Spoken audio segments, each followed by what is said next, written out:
فضلت الوحدة أريح لي. حبيت فكرة أكون وحدي وأهرب بمشاكلي بدون تفكير.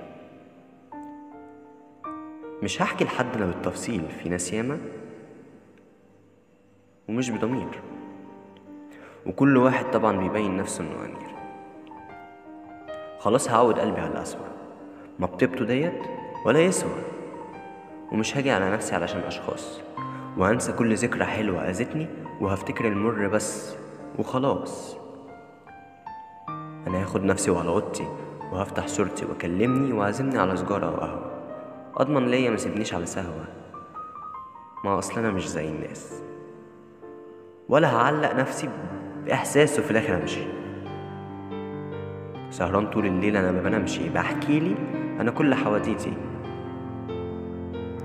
وبفضفض شوية عن كسر في قلبي ساعتها ما كانش حد جنبي. ومن دلوقتي أقدر أقول إني فضلت الوحدة. ما خلاص اتعودت عليها ولقيت فيها الراحة اللي كان نفسي فيها. ما هو كده أضمن نفسي ما ملش مني، وأكون ليا رفيق وحبيب. مش لازم يكون ليا حد قريب عشان أبقى كويس. كل شيء في الدنيا جايز، فما بستغربش إن كله هيمشي وعليكوا بقيت ما بندمش. مش شرط أحب البني آدمين، الواحدة ساعات بتكون أحسن من ناس رايحين جايين. أوعدني محبش غير نفسي.